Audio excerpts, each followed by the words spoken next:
welcome to this LSE Ideas event, which we are very happy and pleased to have organized with the Polish Cultural Institute here in London. The topic and the title we're going to look at today is the Visegrad countries in the global order. As I'm sure many of you know, this is now the 30th anniversary of the foundation of the Visegrad 4, or the V4, or V3 then, before Czechoslovakia separated, on the 15th of February 1991. So we're delighted to be discussing something which I think many people in the western part of Europe and the UK need to know a lot more about, and hopefully this particular discussion we're going to have between our 5 experts from the 4 different countries and one a person from the UK will, I think, bring us right up to date on some of the key questions. We're going to run in the order which I've got in front of me. And the first speaker, and I'll introduce everybody quickly now. We've got an hour and a half, so we've got plenty of time. The first speaker will be Vladimír Bilčík, a member of the European Parliament from Slovakia, working on civil liberties, EU foreign policy, and serves in the European People's Party spokesperson for foreign interferences and disinformation. Welcome, Vladimir. Our second speaker will be Peter Balazs, who's Professor Emeritus at the Central European University in Budapest in Hungary. He is a former Foreign Minister of Hungary between 2009 and 2010, and a former European Commissioner back in 2004. Then we have Jacek Saryusz-Wolski, a former Polish Europe Minister and EU membership negotiator, and a veteran EP member who is working on foreign affairs and energy security fields. Welcome to Jacek from Poland. Alison Smale, who is a veteran British journalist who's worked on Central Europe throughout the 1990s. And last but by no means least, Michael Žantovský, a Czech diplomat, politician and author, who's one of the founding members of the Civic Forum during the Velvet Revolution in 1989. He's also a former ambassador of the Czech Republic to the UK, Israel, and the US. So a very distinguished speaker. Each of the speakers will take 5 minutes. I'm not going to tell you what they're going to say. Each will in turn introduce what they want to say, beginning with Vladimir, moving on to Peter. We will leave all the Q&A to the end, if we could. Please send in your questions and answers. I shall try and process those as quickly and as speedily and as efficiently as possible, and as fairly as possible, so that we can have plenty of questions and plenty of answers at the end, because no point just asking a lot of questions if you don't get the answers.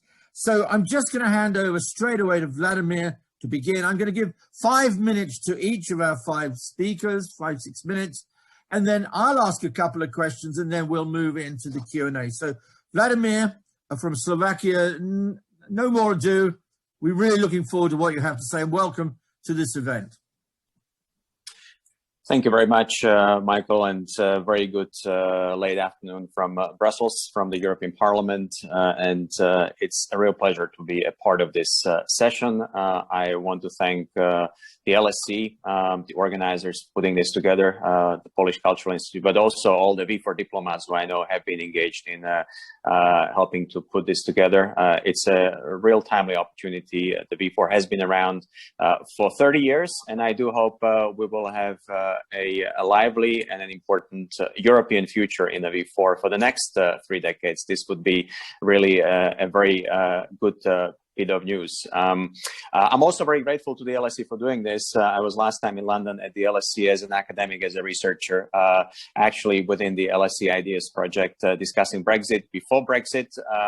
And despite Brexit, I'm very happy that the exchange of ideas and on Europe is still very much kicking and alive across the English Channel. And I think this is important. We need as much cooperation now, and this is an important moment to also discuss Central European recent history and the V4 itself. Now, I am a member of the European Parliament, have been here since 2019, but I spent most of my professional life as an academic, as an analyst, working on foreign policy, Central European politics, issues of EU enlargement, and of course, V4 has been an important part of all this. Let me start in these few minutes which I have by saying that what is the essence of the Visegrad identity? What is the essence of the V4? And when I look back at the last 30 years, I mean, the raison d'etre of the whole arrangement has been to work together on a meaningful return to Europe after communism. This was the foundation of the V3 back in 1991. And I think it's been a real success story in terms of getting Central Europe, post-communist Central Europe, back to the European Union, where I think it could have been and should have been had it not been for the Iron Curtain. Of course, to NATO, which is the anchor of our security and continues to be. And of course, to all the major international institutions, and getting us also back to Europe when it comes to the essential values of democracy, freedom, fundamental rights, and their protection. In a real sum, this has been a huge achievement. And it's been especially a huge achievement in terms of my country, Slovakia, which is the youngest member of the V4, independent since 1993, following a very peaceful and in the end amicable dissolution of Czechoslovakia and the divorce which took place back then. I still, as somebody who was born in Czechoslovakia, very much have strong ties and strong connection to this entity. And here in the European Parliament, we actually have a common Czech and Slovak or Czechoslovak delegation in my political group, the European People's Party group. So we work very closely together with our Czech friends and colleagues. So I think there is a very special Czechoslovak connection, which continues to date in the V4. And why am I mentioning the Slovak example? It is because I think it illustrates very well that V4 has played a crucial role given the difficulties we had back in the 1990s with the Slovak path to Europe, to the European Union and to NATO. Unfortunately, due to an authoritarian regime, which was personified by our Prime Minister Vladimír Mečiar in the 1990s, Slovakia was left out from the first wave of NATO enlargement in 1997. And of course, we also lost the train of opening accession negotiations in Luxembourg back in 1997, the same year. And we were able to catch up with our Visegrad neighbors and join the European Union together in 2004 in no small bit thanks to the V4, thanks to V4 cooperation, politically, geopolitically, but also very practically. We were able to catch up in accession negotiations with the EU member states, EU institutions. So V4 has really served as a vehicle of cooperation, really fulfilling the goal of the successful return to Europe. And what has it done since we joined the European Union? Of sentences on this, because I think this is important. V4 is not a firm club. It is a firm foundation for dialogue, for communication, for exchange of views, and for trying to find common positions on whatever we can to pursue together at the level of the European Union. Of course, we are in different institutional positions in the V4. Slovakia has joined Schengen, but also the Eurozone. It is the only Eurozone country in the V4. So I would very much hope that one day the whole of V4 could actually be in the Eurozone. I know this is a political and a legal and an economic decision and not an easy one, but it would be very helpful for the political cohesion of the whole region.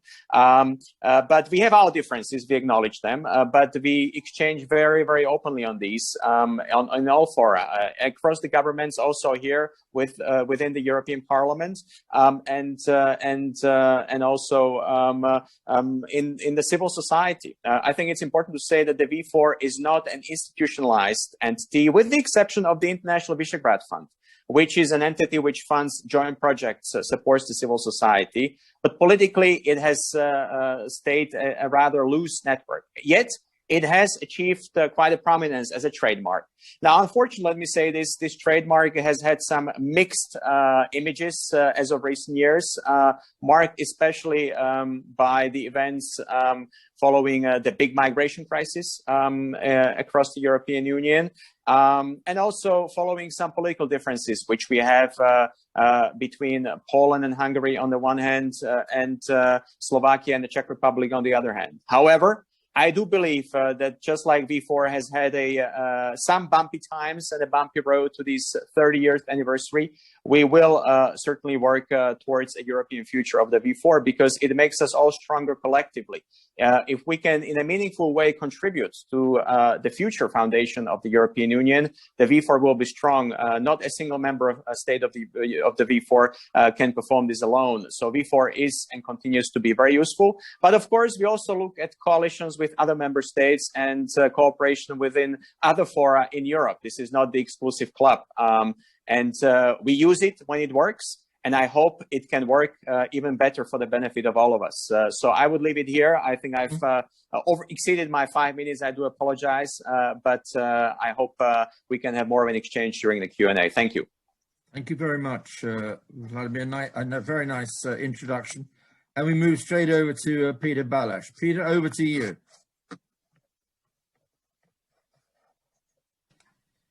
Good afternoon and welcome everybody. I'm speaking from Budapest, a few kilometers distance from the place where the Visegrad Declaration was signed 30 years ago, in the icy cold ruins of a medieval castle, commemorating the first alliance in 30 and 35 among the participants. The interesting thing is that Visegrad could resist all the changes across those 30 years, systemic change, NATO and EU accessions, parliamentary elections, government changes in the 4 countries, and V4 is still there. This is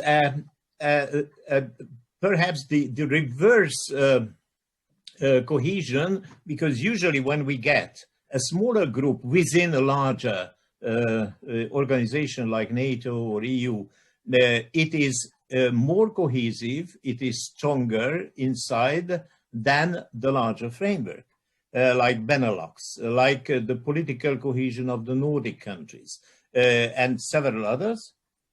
The specificity of Visegrad is that Visegrad is a looser structure than the bigger frameworks. There are definitely more rights and obligations from the EU membership, from NATO membership, and so on, and still this is working. The 4 members is an ideal size for cooperation. This is direct and flexible, and we have resisted to the temptation of enlargement of these 4 member group across the 30 years. There were several requests, several offers from the outside, but our conviction was that the 4-wheel drive is the best construction for passing all the difficulties. However, we have established several contacts with other groups.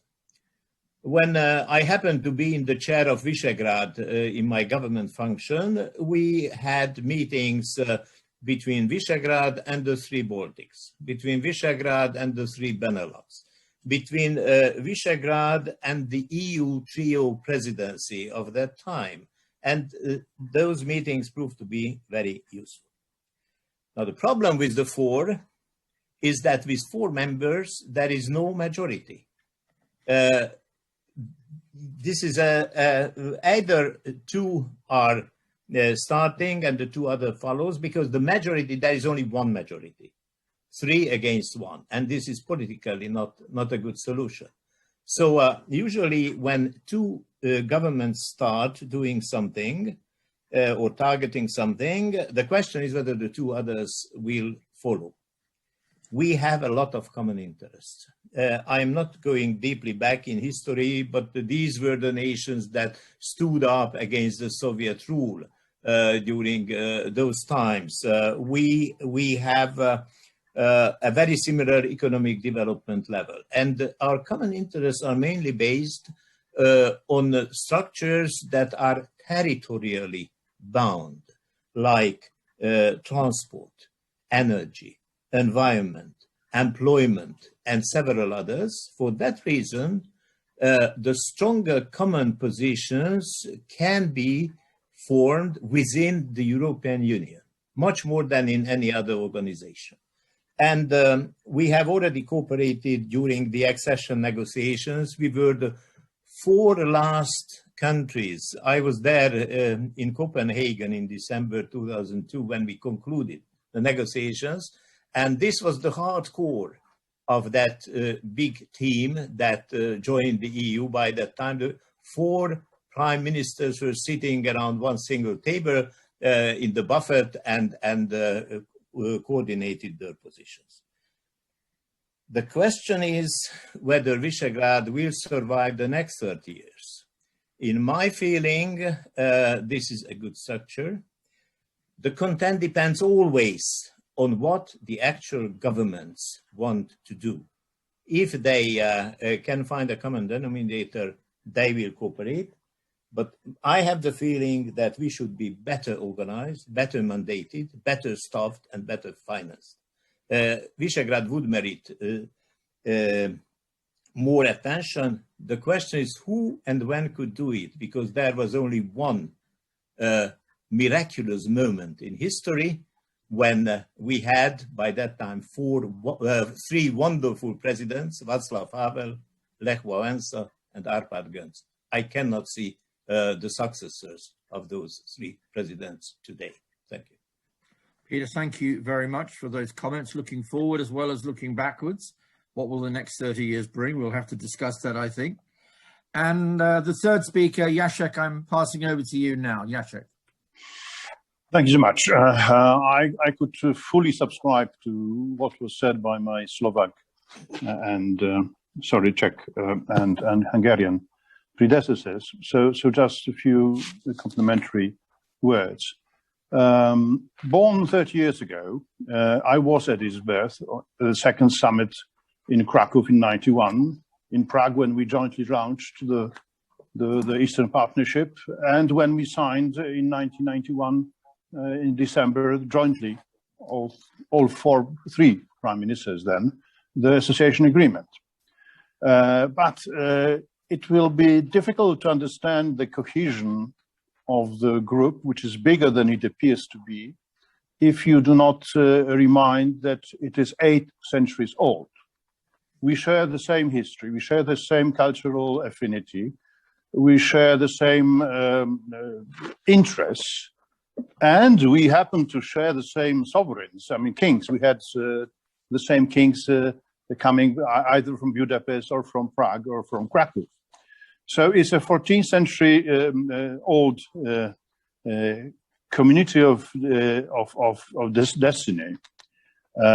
We fought against southern and eastern pressures and military invasions, be it Turks or Russians. And also we have been special in the sense of being Europe's Christian anti-muralis. I mean, the wall of Europe to defend the Christianity in Europe. So a lot of common. And it is very true what Milan Kundera said. It is the essence for understanding of Central Europe. When he wrote his Tragedy of Central Europe, or the French title, Un Occident kidnappé à la tragédie, ou la tragédie de l'Europe centrale. The tragedy of Central Europe was that it was politically east in the recent decades before the big change, and culturally, in terms of identity, it was west, and it was kidnapped in 1945. And this fundamental identity feature unites us and will keep us united for long. What is the uniting factor also is that V4 plays a role of a core for a wider community of Central East European states, which now is called 3 Cs initiative. They share the same problems, frustrations, and feelings, be it or fearing the second category membership in NATO or EU. We also share, irrespective of who governs in Prague, Budapest, or Warsaw, to a great extent the traditional values, and whether socialists, liberals, or center-right, even liberals and socialists in Visegrad countries are conservative, I would say. And we are jointly vaccinated against left and right totalitarianism and extremism. So, shared identity, interests, and specificity, deeper than political differences, bode well for the future of V4 and Central Eastern Europe core. Because the question of this webinar is what a role in the global order, I mean, geopolitics. So I would say that in EU jointly we are stronger, working on a sub-regional integration, not a temporary alliance like Benelux, but a deep-rooted cultural identity-based alliance, becoming more visible and influential over time, although having differences and although having weaker and better times. We jointly share the same views on necessity to integrate the wider region 3Cs or Trimarium. Second, the consolidation of the eastern flank of EU and NATO. Third, Eastern neighborhood policy robust and efficient. Fourth, Russia policy, whatever may be behind it. Five, China policy, being born, I mean, the new phenomenon. Six, NATO policy. And seven, last but not least, EU policy. There are always pre-summit, V4 summits. There is rotating presidency. It is institutionalized. I have here to disagree with the previous speaker. It has a secretariat and fund. We are very often, if you analyze the votes in the European Parliament, voting together, very often across the political divisions. I've been organizing V4 joint initiatives. We have the same view of the market forces within the EU rather than interventionist economic policy. We are attached to the similar degree to Euro-Atlantic vision of the global order, and we pay special attention to our eastern neighborhood. So together, I would say that its cohesion is raising, and also its influence will be raising, because the objective parameters of our past and present joint interests and identity indicate that it will go into that direction. Thank you. Okay, thank you very much, Jacek. That's very interesting. I move on straight away to Alison Smale. You are mute at the moment, Alison. Can you hear me? Alison? There you go. Hi, we can't see you, but we can hear you, Alison. So yes, well, unfortunately, I don't. Don't worry about that. As long as you've got a good, strong voice, that's excellent. Okay, we will try. Good. So, I mean, it's actually fascinating to have been invited to take part in this discussion, for which I am very thankful. And because it gave me a chance to go back over things that had happened since early 1990s, when Central and Eastern Europe were taking shape and everybody was trying to adjust to the new reality of no physical Iron Curtain after a while, and so on. What has been said in this discussion so far certainly makes clear that there is a high degree of coordination if one seeks it, and that, as ever, groups like those that have sprung up around the 3Cs agreement are diplomatic gatherings that can serve as very good listening posts for what are the potential problems on the horizon, or a good way to fix a problem that's been around for a while. What I think is interesting as an outside observer is the way that it's possible to use the Visegrad countries and the other ones attached in organizations like 3Cs. It's possible to use them as illustrations of possibilities. One doesn't risk too much by discussing why don't we have more to do with, let's say, Ukraine. But there is a way, there's a framework in which this can be put. And I think that is the value of the vision that somebody mentioned, the three presidents, Václav Havel, Arpad Kunc, Lech Wałęsa. They were three pretty exceptional men, and they enabled Central and Eastern Europe to emerge as relatively peacefully as it did in the late 1990s. And those are lessons that can be applied now.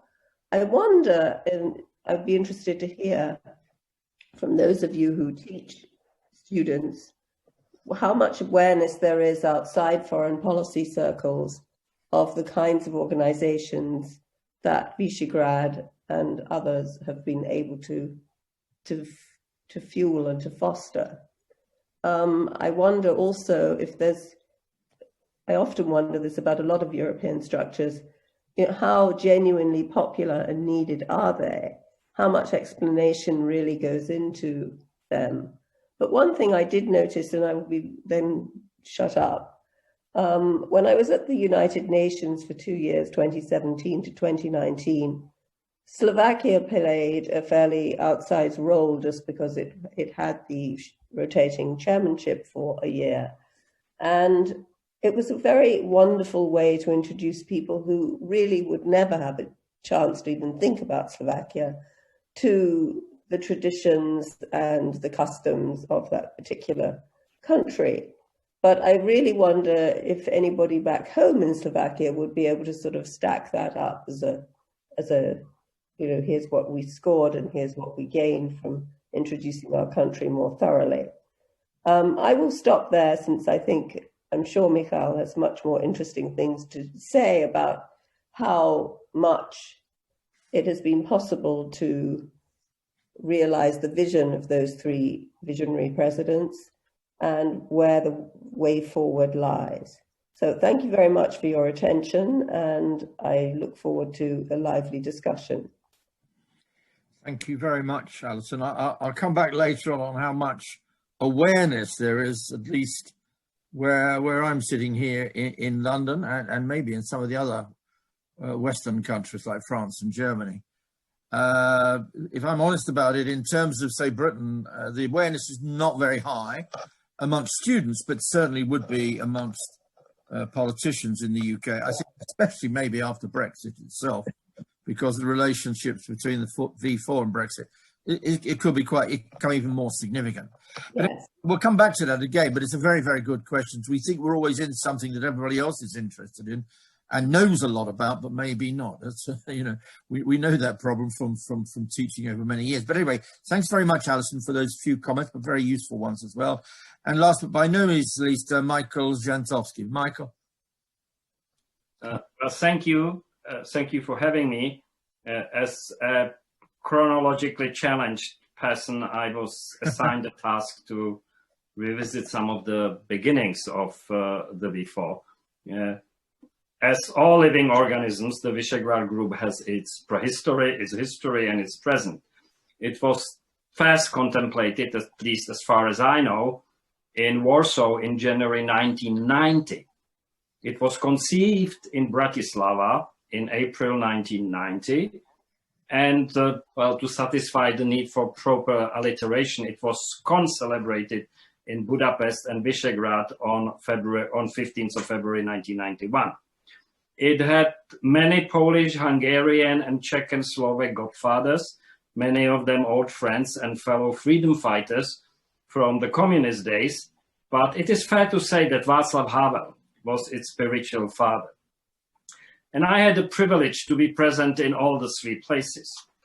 In his speech to the Polish Sejm and Senate on the 25th of January 1990, the newly elected Czechoslovak president told the audience, I quote, "We have an opportunity to transform Central Europe, which has so far been a largely historical and cultural phenomenon, into a political phenomenon, a specific entity which will approach the more prosperous Western Europe not just as a poor relative or a helplessly confused, amnestied prisoner, but as someone who aims to contribute something as well, namely spiritual and moral stimuli, the so far unutilized creative potential, the ethos of the newfound freedom, and the inspiration for bold and swift solutions," unquote.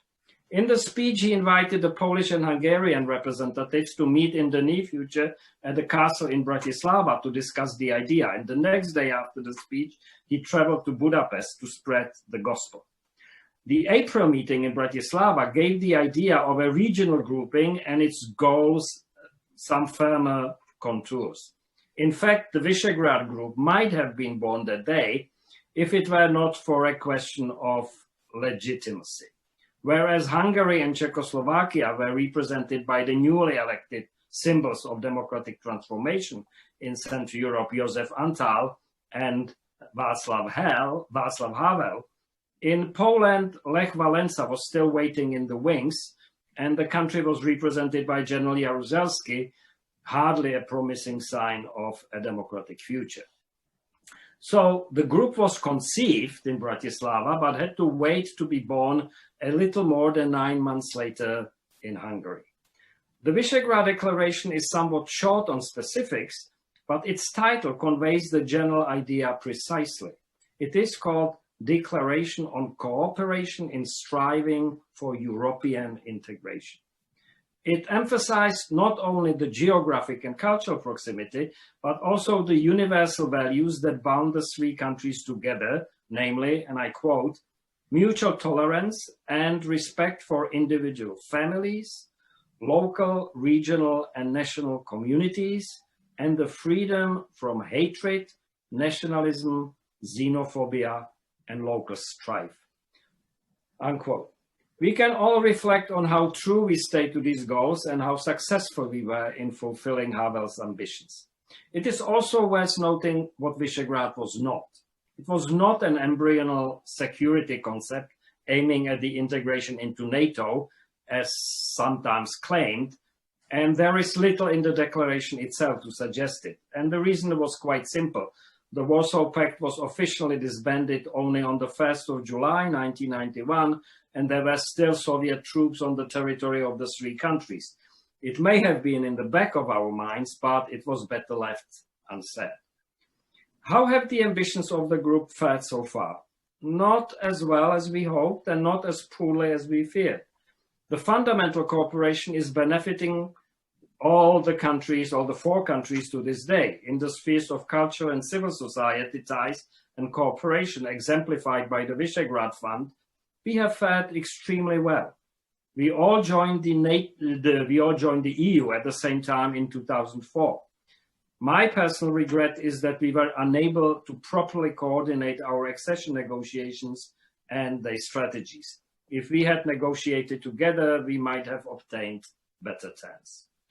Over the years, there have been various more or less justified complaints and criticisms of the group as poorly coordinated, ineffective, counterproductive, or downright chaotic. In my mind, we have resembled nothing more than a class of students brought together by common destiny and aspirations. There has always been a star pupil among us, and occasionally a black sheep that people like to single out. The interesting thing is that the individual roles kept changing. You know, we were all black sheeps and star pupils at different times. So 30 years later, we have a shared story to look back on with some pride. We still like each other, and we still have homework to do, just like everybody else. Thank you. Thank you very much, Michael, for those comments. We've got lots of questions coming through, but I think I'll maybe throw out a general question. You've obviously emphasized, and quite rightly, many of the positives, the fact that you're still together, the fact that you can coordinate, such the Czech Republic and Slovakia. There are clearly differences between you. Maybe, if you don't mind, I'd kind of tease some of those differences out a little bit, if I could, to generate a discussion. If not an argument, I hope not. One is about the degree of difference between the countries as much as the unity between them. And as you know, within Western countries and elsewhere, there's certainly been a criticism, particularly of Hungary and certainly of Poland, as to whether or not those two countries, at least under current governments, have departed from what some would call European values in some regard and in some ways. Now, that's not my point, but that is a point that has been made by various critics. You know that as well as I do. You hear it more frequently than I do, and no doubt have to deal with that challenge all the time. So is that true? B, what does one mean by European values, I suppose? And moreover, even if there are these kinds of differences, how is it you then manage to still stick together, if I might ask you? It's a long question. You know what I'm trying to get at. Vladimir, why don't I come back to you, because you went first and we haven't heard your voice for a very long time, and then go on to Peter. Not everybody has to answer that, but I thought I'd throw that one out first. Vladimir, over to you. Thank you very much. No, this is a very good discussion, a very good exchange. And let me just make this clear. I think the Visegrad 4 back in the 1990s had a fundamental strategic goal. It was a political, it was a geopolitical goal, it was existential goal for our region, for the 3 countries initially, and then the 4 countries. And that goal was successfully fulfilled in 2004 by joining the European Union. But earlier through NATO enlargement for the 3 countries. And I think this was the biggest single goal which we had in the history of the V4. And that made us successful. It also made us an attractive beacon. I remember the times when we had huge and countless discussions about enlarging the V4. You know, Slovenia wanted to join, Lithuania wanted to join. We had a number of countries which were keen to join us. We always said 3 was a very nice number. We also like 4, but we certainly would like to stick to 4, and that's always been the V4 approach. And I understand why. We also had discussions with the Austrians at one point. You know, they eventually thought that this might be a good idea after the European Union enlargement in 2004. So this was really the biggest single achievement. And of course, we had a number of strategic discussions politically in the V4 since the 2004 enlargement. What do we do together in the European Union? What do we do together in NATO? My colleague Jacek Saryusz-Wolski mentioned a number of things which I think are the strategic goals which we ought to focus on, such as, you know, the Eastern Partnership situation in Ukraine, Belarus, Moldova. But of course, I am very keenly engaged in the Western Balkans, for instance. I think European Union enlargement is something that the V4 should push even more. But quite frankly, it has become a very useful political tool for dialogue, for cooperation, for frank exchange of views. But it hasn't had such a big single goal since really the 1990s, when the goal was to come back to Europe and join these clubs. Also, and let's be honest here, and here I would disagree somewhat with my colleague from the European Parliament, we do have political differences across the V4, and who governs matters. And we see that V4 in very different terms. And I certainly would not agree that, you know, everybody is a conservative within politics in Central Europe. No, that's not true. I think we are building a European democracy in Central Europe. And I think this is something which we need to build and create space for everybody to have full representation. And of course, these political differences then reflect on what the V4 can achieve and cannot achieve. It's an important vehicle in the European Union for important discussions, and it makes a difference when 4 countries can discuss things, can even come to a common joint strategic position in a club of 27. So for Slovakia, for instance, in terms of power, this is crucial. We are the smallest element. These are not just, chit chats we have as politicians. They actually do matter, because if we can bring together a serious position when we discuss, for instance, financial arrangements, when we discuss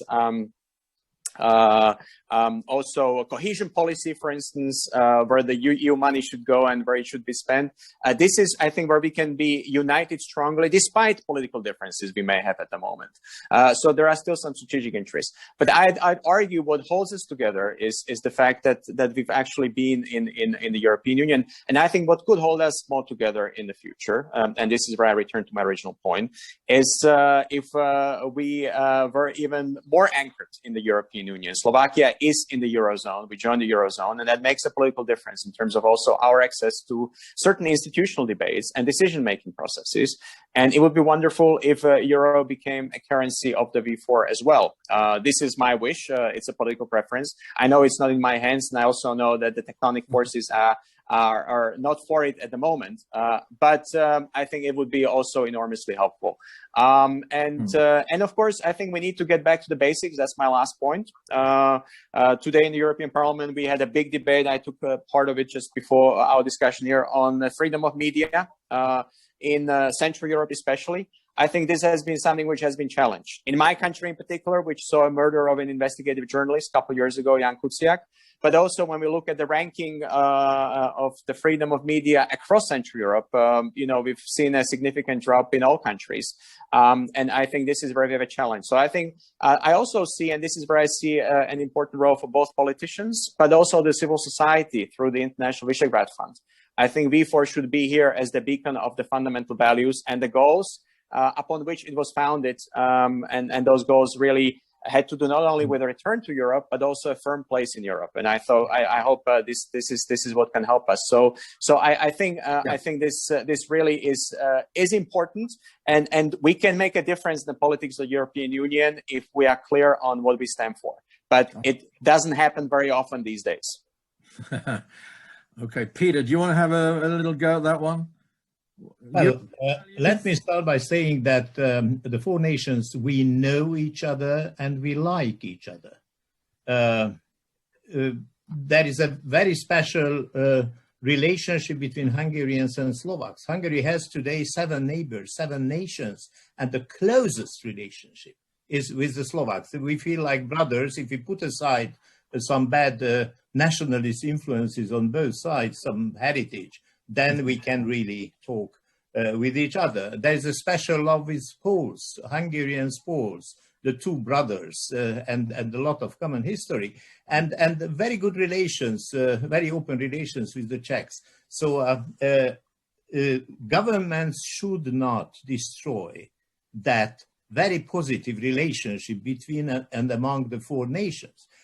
So far, we have survived all the governments in the last 30 years, and they obeyed that positive feeling between and among the four nations. There were some political tests. Interestingly enough, recently, the 4 government parties were in 4 different political families in the European Parliament. The Slovaks, the Smer party was with the Socialists, the Fidesz party of Hungary so far was with the People's Party, the Polish party, PiS with the European Conservatives and Reformists, and the Czech party with the Liberals. And this was not an obstacle for doing things together. Now, unfortunately, there are still some divisions today, and it's true that the actual governments of Poland and Hungary are going one way and distancing to some extent from the 2 others. These are the 2 countries, and I cannot really understand why the 2 former pioneers, which gave the name to the PHAR program. It was named from Poland, Hungary, PH, only from the 2 countries, and then extended to others. So why they made this U-turn, distancing from the original objectives of the Visegrad cooperation and their original targets, and opting for this kind of sovereignist, nationalist drive, We have analyzed in my academic job, we made a lot of analysis why those two challenge Article 7 of the EU treaty and why not the other two. So what is the reason? We have a lot of explanations. We haven't got the time to deepen it. However, even between the two brothers, Poles and Hungarians, there is a dividing line, the relationship to Russia. The Hungarian Prime Minister's closest friend is Vladimir Putin, who came every year to Hungary. There was a year when he came twice to Budapest. And this foreign policy orientation is not fully approved by the population in Hungary. So we have some very serious reserves based on historical experience with our Russian second neighbors. And we are very cautious with any deal with the Russians. Josef Antal said after the big systemic change 30 years ago that we are tending a friendly hand, but please go home from our country and we are going to do good business with you, but not more. Good business. Okay, so I think that there are some problems, and a good foreign policy can overbridge actual and temporary political differences, not mixing up relations between political parties and states and nations. Thanks very much. There's a lot to discuss there.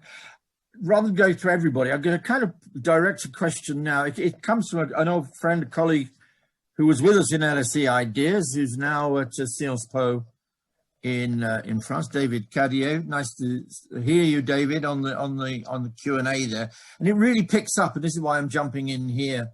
And I'll pass this over maybe to our Polish colleague, Jacek, about the divisions between Poland, because you touched on this very briefly there, Peter, on the divisions between Hungary and Poland on Russia.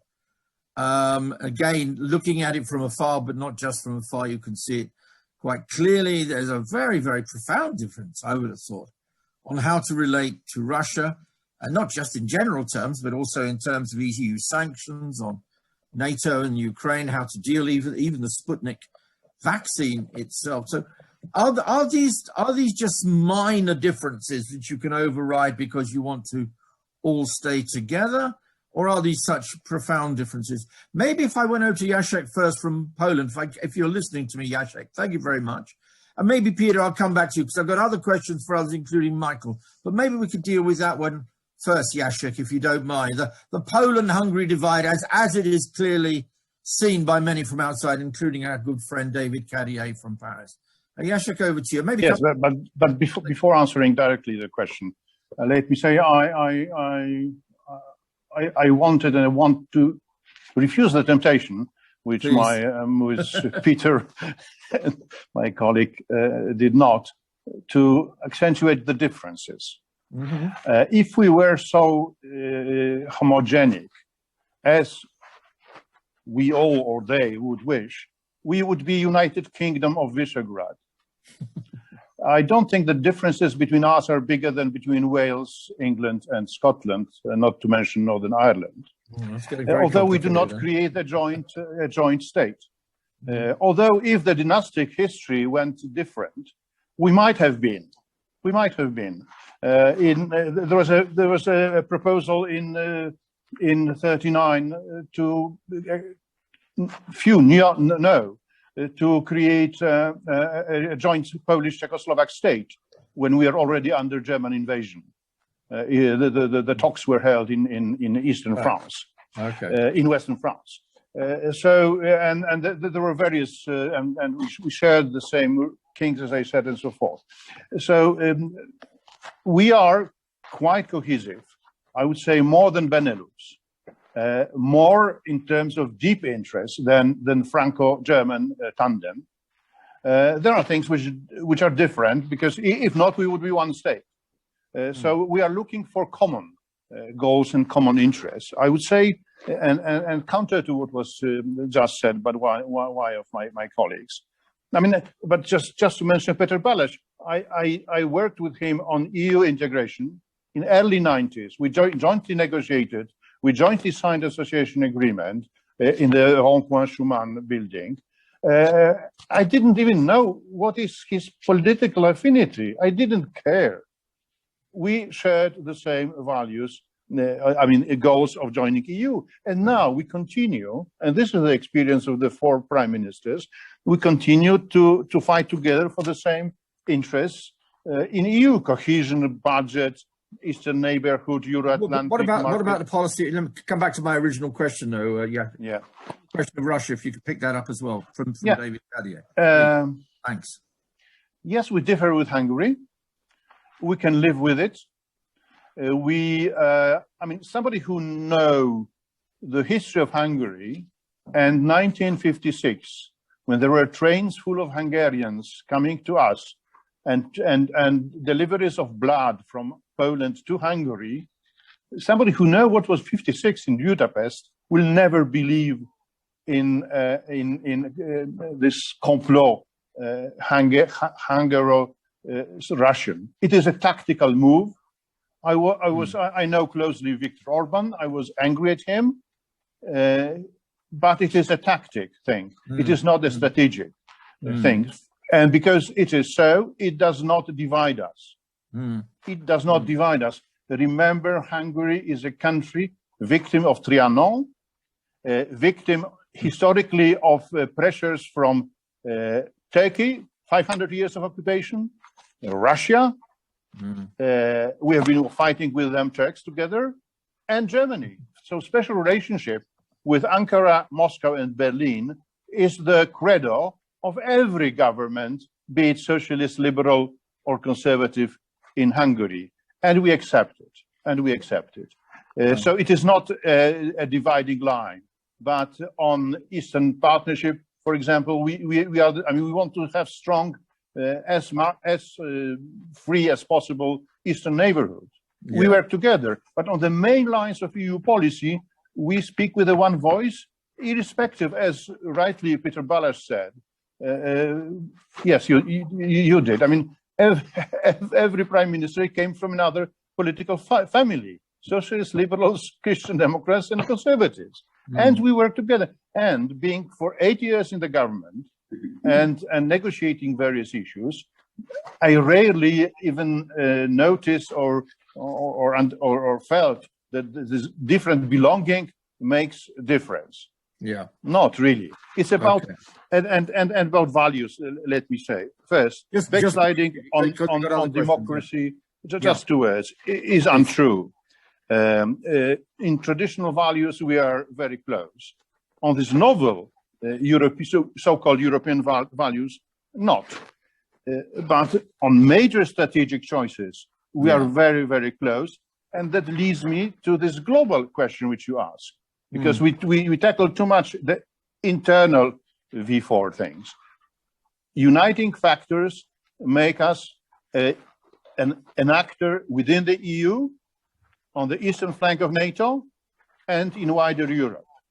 And this is consolidating. I mean, Visegrad is more and more influential and visible, while the Western Europe is more and more divided. There are countering vectors on those both sides. Thank you. Thank you very much, very much. Interesting point you made there. You think that Orban's policy towards Russia is largely tactical, not strategic. That's a very important point. Peter, do you want to come in on that? And then I've got a lot more questions. I'll bring everybody in. Michael hasn't spoken for a little while. Peter, why don't you come in on? If you listen to the Hungarian media and Prime Minister Viktor Orban, you have daily bad messages to the address of Brussels and hot, friendly love messages to the address of Moscow. And not only Moscow, but Kazakhstan, China, Turkey. Orban likes very much Bolsonaro in Brasilia. He was the only European leader who attended his entry into office. Even with the Philippines, Duterte, there are relations. These are not approved by the majority of the Hungarian population. So I have to maintain my critiques, and there are several actions, not only words, but actions, the attitude of Hungary towards Ukraine, doing everything in order to take Ukraine at a distance from NATO, and this serves Russian interests, or a minor fact, when Hungary was for the first time in the chair of the European of the Council of the EU, Orban didn't want to host the summit meeting, the second summit meeting of the Eastern Partnership, and left it to Poland. It looked like a gesture. In reality, it was not to host something which is not with what Putin doesn't like. So they discussed it between them, and then Orban gave it to the Polish government. And there are several minor things, but the major problem is the basic attitude challenging Article 7 within the EU. This is a question, why? And the recent event was expelling Fidesz from the EPP. So EPP said finally that enough is enough, and Fidesz was suspended 2 years ago. And now there is a situation that maybe Fidesz will leave EPP. Be careful, because whatever party family he joins, he will destroy it. His kiss is lethal. So it's a message to the address of other Okay. I think we got that one loud and clear, Peter. I was going to come back to Jacek on the United Kingdom, by the way, because at the moment, Jacek, United Kingdom is not looking too, it doesn't feel too united at the moment. We'll come back on that. Michael, I'm aware and sensitive that I haven't brought you into the conversation. Is there anything you want to add to anything you've heard so far from your colleagues? Well, yes. I think, you know, what unites us and geopolitically is the present, the obvious common interest we have, rather than the past 30 years later. You know, if we compare our victim credentials, I don't think we will get very far in building cohesion. But we do have shared interests, and some of them are interests vis-a-vis other countries like Russia in particular. I mean, that is Russia is, or the Soviet Union in one of its incarnations, is omnipresent and a little traumatic factor in our country. So I would tend to agree with Jacek that Orban's posturing towards Putin is more of a tactical nature, but that the popular attitudes of Hungarians towards Russia and the challenges it presents to all of us is very similar to that of Czechs and Slovaks and the Poles. So some of the differences are real. You know, I would not underestimate some of or I would criticize some of the steps Orban took on the media, on kicking the Central European University out of Budapest, and I mean he's a self-proclaimed prophet of illiberal democracy, as it's called. So we should take him at his word. With Poland, we do have also differences, but they are differences of political ideology. The Polish government and the Polish society is more conservative, and I say conservative as a neutral term, not as a pejorative term, than the Czech society, which tends to be more liberal. Again, a descriptive term only. And last thing I would like to say is not to overestimate or overvalue the differences.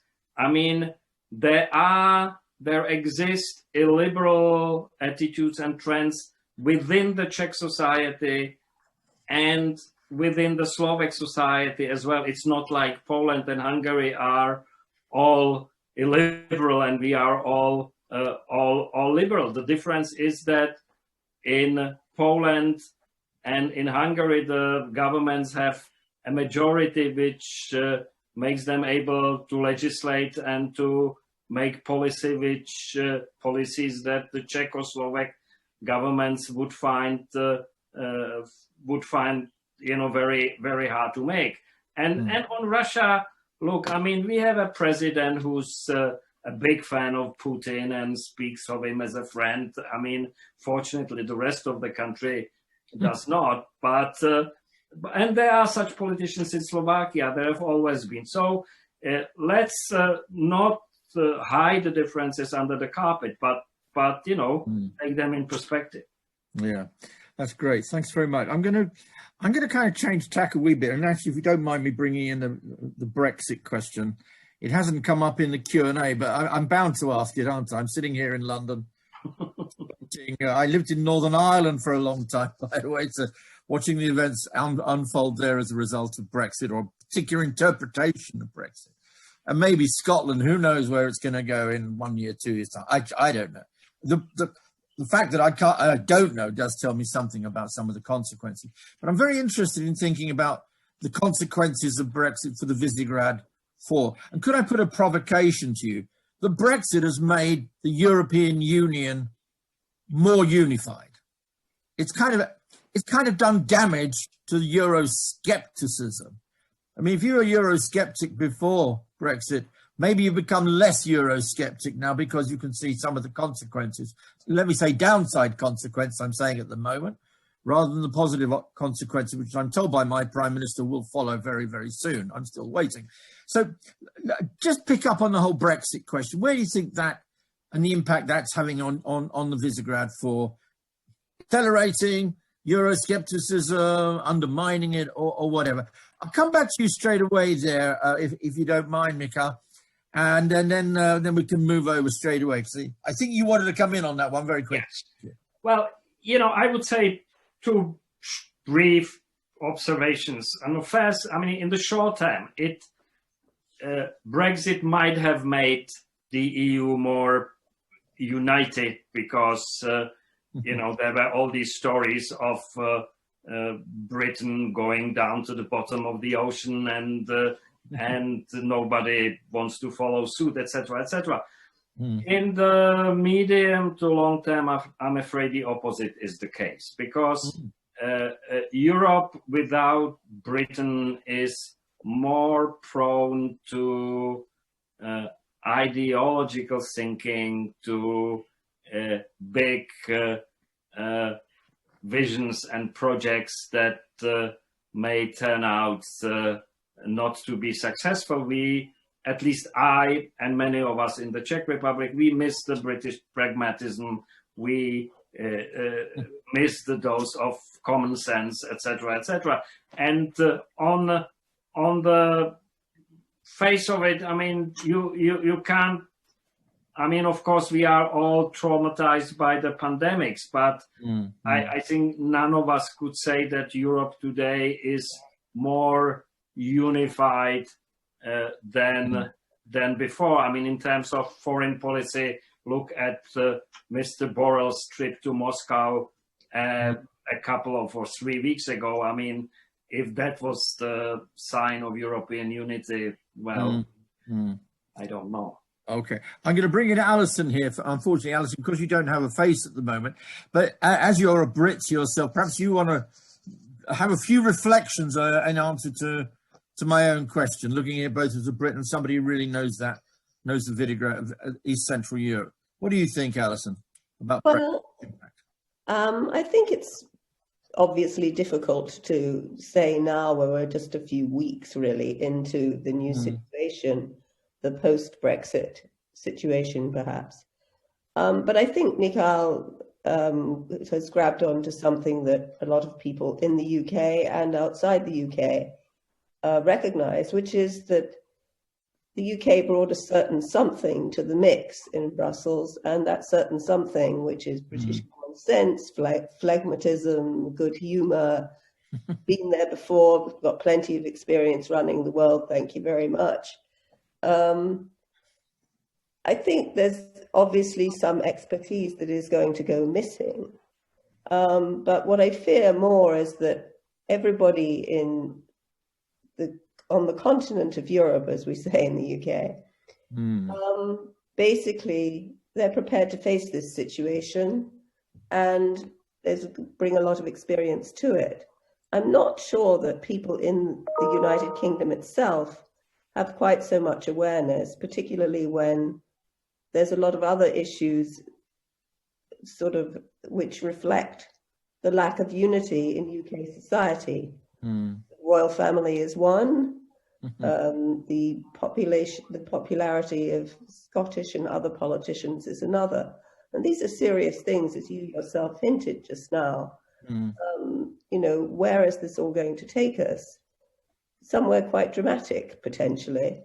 And I think that, you know, obviously today's students and universities are the ones where a lot of the thinking about what Britain looks like post this phase should be going on.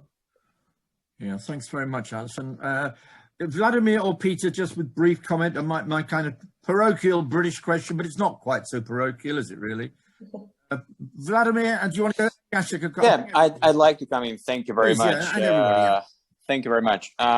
Now, my sense is, and I'm somebody who spent years in the UK. I was educated partly in the UK, and I was very sorry to see the UK go. But such is the life of democracy.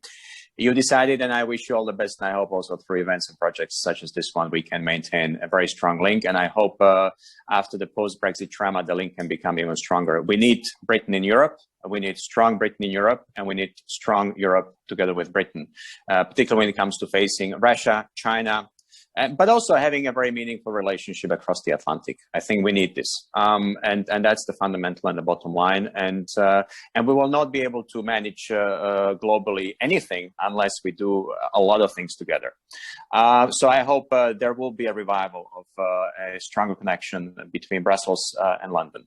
Now, in terms of what this has done to the European Union, I remember very much in the post-Brexit trauma for me, you know, when the referendum results were out and we finally knew that Britain would leave and didn't believe it for a long time, that there was a strong debate across a number of states talking about exit. Frexit, you know, remember Marine Le Pen talking about France exiting the European Union before the last presidential elections? She no longer mentions it. You know, I remember we even had a discussion about exit in my country, you know, which supported hugely the membership in the European Union. And we had a number of debates about exits in different member states. So this is not on the agenda in any pertinent way.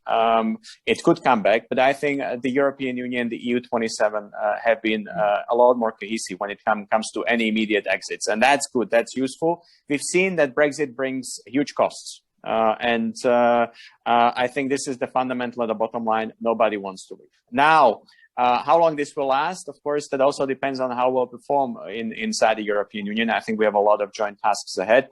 And here I would just like to, as a manner of reaction, maybe mention two sentences. One is on Orban.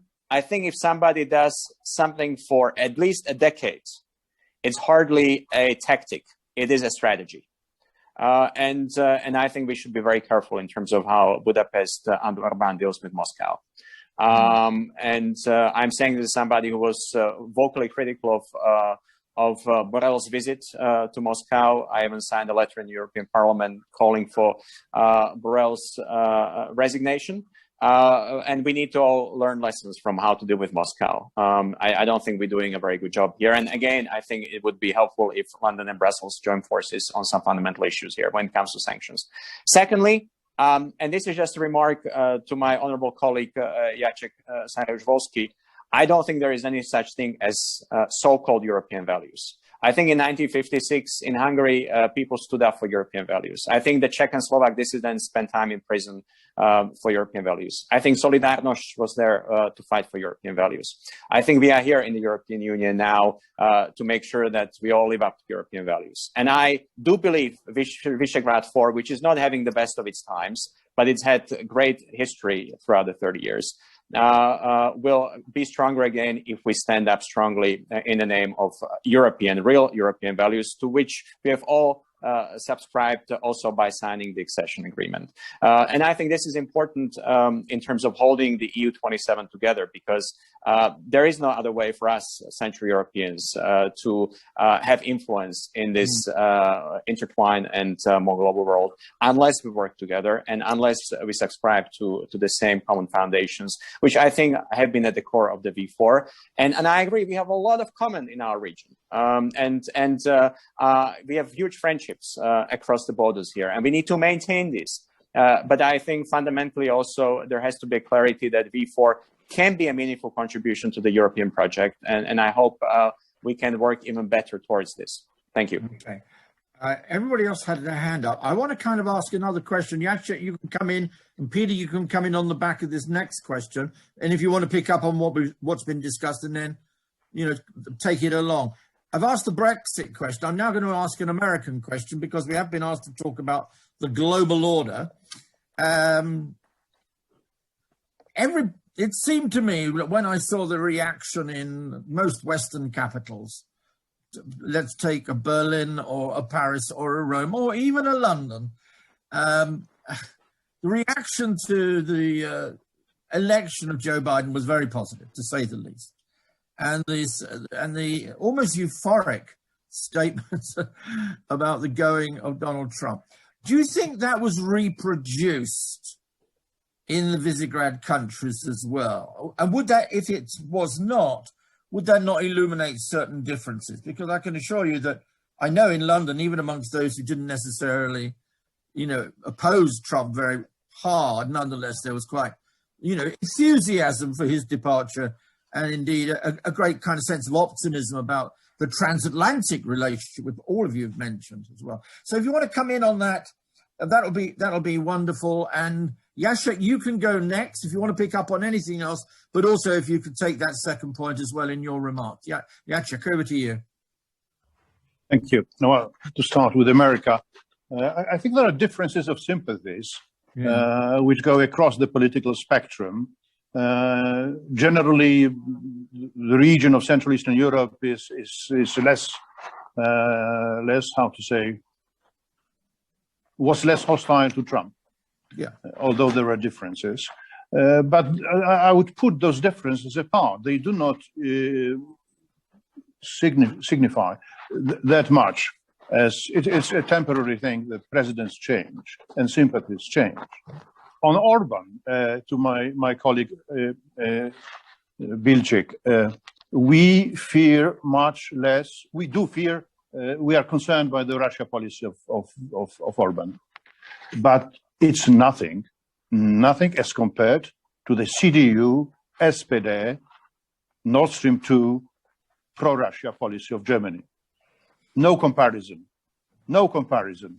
Its weight is many times bigger, and nobody is afraid of being together. I am former vice president of the EPP party and former vice president of the PP group, and I know what I'm saying. What is dangerous is pro-Russian policy of Germany, not Hungary. On Brexit, historical mistake as seen from Central Eastern Europe. Many of us felt betrayed. V4 lost a friend. To quote Rasmussen, former SecGen of NATO, it's weaker EU, weaker NATO, although not at the first glance, but weaker, both of them, in geopolitical terms. And EU internally much less balanced, institutionally much less balanced. The cohesive forces are weaker. And I don't think that historically it's good to leave the continent without British and with a tandem of French and Germans. And that's a feeling in the region, although probably not in every political quarter. So we regret, and we really feel betrayed by Brexit. It didn't have to go that way, and it is a mistake of both sides. It is also, and I've looked on that for nearly 20 years, a lot of mistakes of continental EU that facilitated Farage's work, destructive work of this part of the political scene. It could have been saved. It was not. Deep regret, and it is for the British history. It's a historical mistake of the same magnitude as divorce with its former United States colonies, and Pitt the older. Okay. Okay. And you know what I mean. I think I do. I think the Americans had something to do with that separation as well.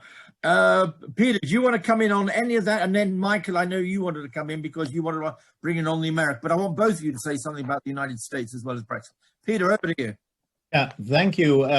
Let me agree with all what was said about Brexit. I agree, and we miss the UK. The EU was better balanced with the UK in the council, in all the institutions.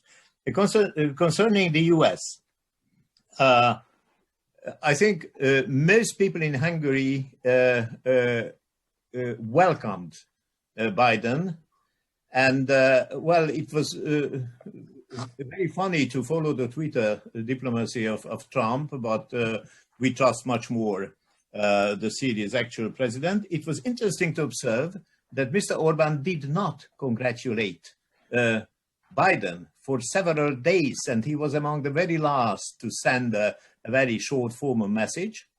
One small illustration, there was a first video meeting of EU foreign ministers with Secretary Blinken, a first meeting with the new US diplomacy, and the Hungarian foreign minister left the room because he had something very urgent to do.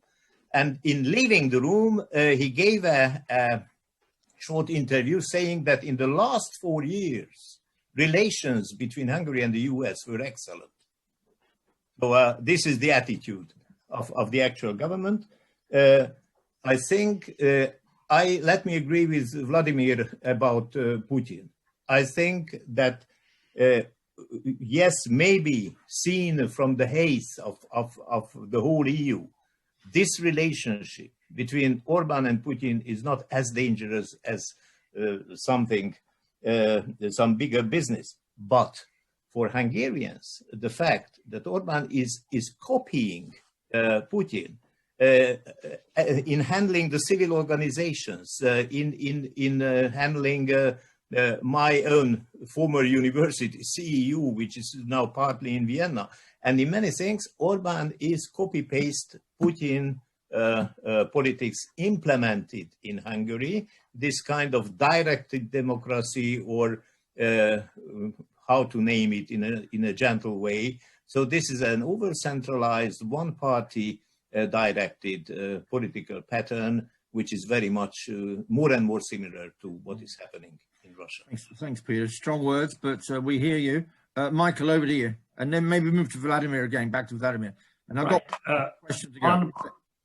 On the United States, I think it is the case that Trump was slightly more popular in the V4 countries than in much of the rest of Europe. But I think the explanation has little to do with Trump. I mean, the fact is that the United States is more popular in Central and Eastern Europe than it is in parts of the Western Europe. And that's because the role it played during the Cold War, and that we still remember and very much appreciate. So I think if Sarah Palin became the US president, she would be a little more popular in Central and Eastern Europe than in the rest of Europe. But you know, seriously, I think on Brexit, one more sentence.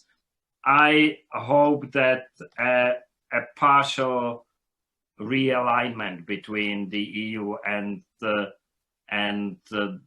United Kingdom will be the goal and the task for the next generation of European and British leaders, because I think it's in the interest of both parts of the channel to do so. But I'm afraid, and that's the last thing I'm going to say, that the next real challenge for the unity, cohesion of the V4 and of Europe as a whole will not be Russia or the United States, but China.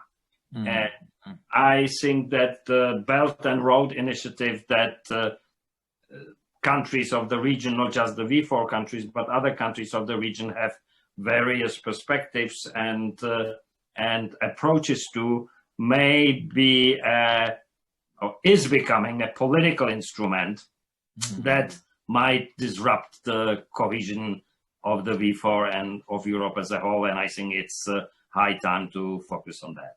Okay, I actually want to bring in Alison again, because I'm conscious, Alison, because I can't see you, but just to bring you in on a question which was also posed at the very end there by Michael about China. Do you have any views about that? Because it seems to me, you know, this is the elephant in the room, if I might use the term elephant to describe China, which is not entirely appropriate, I know, but it should be a panda, obviously, or something like that. But Alison, do you get the sense that this emerging great power is going to have more and more influence over the V4, Alison?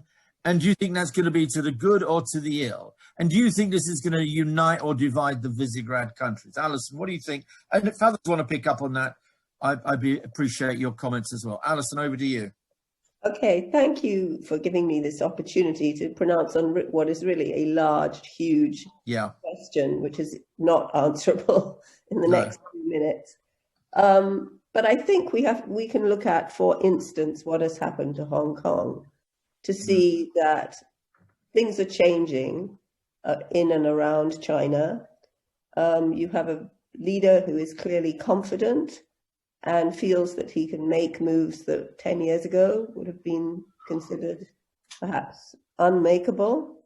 And I think that a lot of people with a greater experience of that region than I seem to say that Hong Kong itself, which, as we know, those of us who've lucky enough to have visited there, is a very special place. It sort of combined a great deal of British know-how and many colonializing instincts, which we might question more now, with Chinese ingenuity and ability to make things work.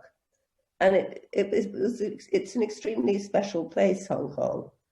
But it has been quite changed over the last 2 years. It is very clear that demonstrations are unwelcome, and it is pretty clear that Beijing will be able to decide what it wants to have happen there. So I think what that says as a message to Europe is, let's get thinking really hard, really fast about what we're going to do. I find it interesting that the only sort of serious academic think tank about 5 years ago in Berlin on this, it was a lone think tank on China. Things have sped up quite a bit since then, but perhaps not fast enough. So I would say we should all keep a very wary eye out. Okay, I think I'll stick with the China theme because we're at 25 minutes past, and I know that we get cut off very, very quickly. So I do want some very, I wouldn't say one sentence answers on the China question, but it's the big looming question. And it is going to be the fundamental driver, that relationship with the United States as well as with the EU over the next 50 years. Let's be honest about it. Maybe Russia is an immediate problem, but the longer term question is always going to be about China, given the growth of its economy, its confidence and its history. Why don't I go down the line and go back to the very beginning? I want an answer on China from each very, very quickly, if I may. Vladimir, good thing, bad thing? It's coming.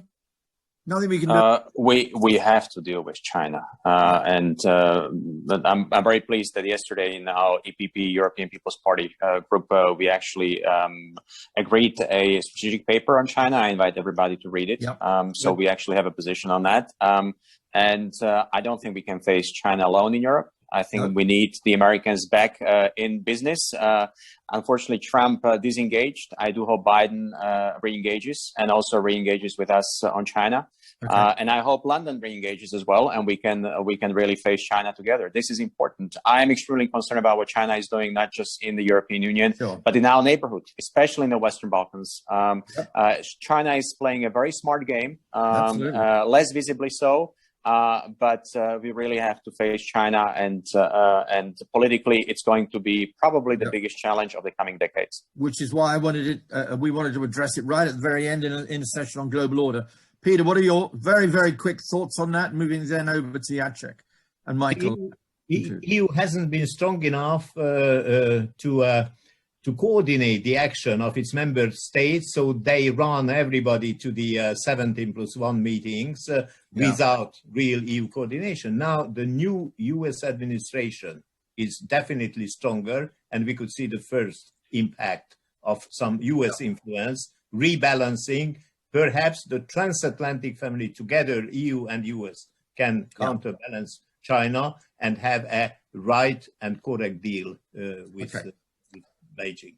Thank you, Peter. Michael, very quickly, Vladimir quickly, and Jacek very quickly. Yeah, well, very quick. You know, specifically, I'm interested in the question whether and how much the Chinese Belt and Road Initiative will interact and possibly interfere with the 3 Cs initiative, which is a regional initiative that concerns us all. We'll have to wait and see. Jacek, over to you for the very last point. Thank you. I mean, the level of Chinese economic penetration of Central Eastern Europe region is minimal as compared to Western Europe. So we have plenty of space still to catch up and to act within this 1+17 format.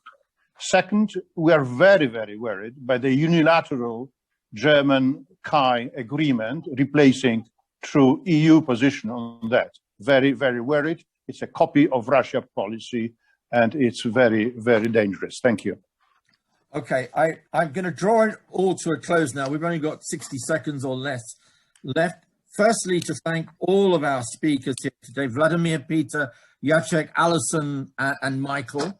I think we've had a great discussion. And so good to hear that you're missing the UK. I can equally say to you that I'm missing all of you at the same time.